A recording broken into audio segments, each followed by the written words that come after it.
We are here in the Pakedge booth at CEDIA 2014 with Vincent. How are you, sir? Very good, thank you. So if no one's ever heard of Pakedge, now you guys are celebrating your 10th year. You did that the other day. Right. Give me a kind of a 30,000 foot view. What is Pakedge and what do you guys do? Okay.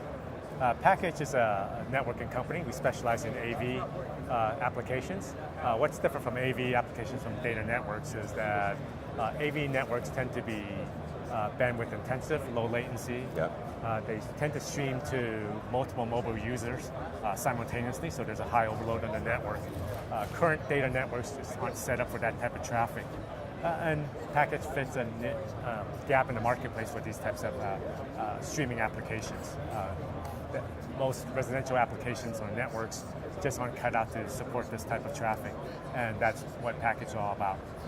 How do you guys? How do you manage that traffic? I mean, in terms of, I'm not asking for trade secrets, but how do you manage that traffic? Okay, so should I be looking at the camera? I don't care. Okay.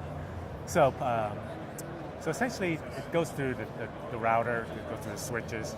There are networking protocols and network feature sets in those switches and routers that manage the traffic. So for example, because of bandwidth intensive, there's bandwidth control processes and features in them. There are what we call network zones. Okay. It separates the traffic into different sub-networks, if you can call it that, so that streaming traffic stays in this zone. It doesn't cross over and slow down the traffic that's in this zone. So that's one way. Another way is to prioritize traffic. So voice over IP, voice traffic tends to be low latency. No one wants to hear a phone call and hear the call break up. Yep. And in that case, you want to prioritize voice traffic first, and then second is streaming video. So that traffic, you want that to be clear and fast, but without any interruptions. Whereas web surfing, you don't really care how fast it is, as an example. So you prioritize certain traffic levels. Voice traffic goes high priority.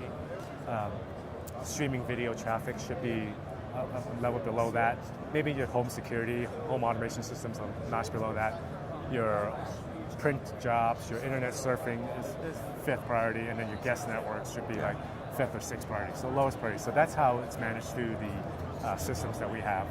If you have someone, an integrator or a dealer, dealing with a client who is concerned about all of this stuff on their network, whether that's in residential or more, sometimes more importantly, in the corporate environment where you have an IT department that's like, oh my gosh, you're putting what on my network?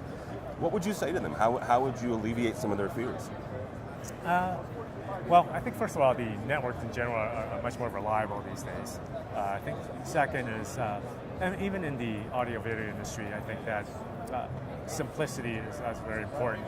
What we've done is we've taken really the complexity out of IT with some of our product sets. Definitely in the large corporations or enterprises, they have a full IT staff maintaining some of these networks. And in some ways, the dealer is still a very important part of that. Because of the complexity of some of these applications and systems, you still require the dealer to service this equipment just to maintain and make sure it's up to date. But equally important, we've taken the complexity out of it for the dealer, so it's now very easy to install. You don't need your own IT department to come and install it in someone's networks, at their home, for example. I think the other thing is that over time, the networks have gotten much more simpler. Where the complexity lies is the integration of all the different AV equipment out there, making it all work together seamlessly. And that's the value of the dealer. And for that, they still need to go through a lot of education and training. It's just that that's now shifted into more of the integration as opposed to just the basic setup.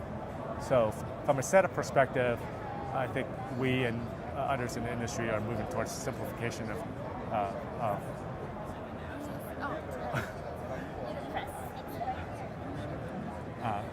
so we've taken this thank God for editing. Mm-hmm. So we've taken the complexity out of installation and deployments, but now the dealer's value has shifted to integration, which is a bigger deal for them, whether it's our network equipment or whether the AV equipment that they put into the system. Okay. How do people get a hold of Pakedge? Do you sell to distributors, direct to dealers? How does it happen? Well, we sell direct to the dealers Okay. in North America, and for that they can just go to our website, www.pakedge.com, Okay. and they can sign up as a dealer through the online link, and we'll reach out to them to get them started. Excellent. I appreciate it, Benson. Thanks. Okay. Have a good show. Thank you so All right. much. Benson from Pakedge, www.pakedge.com.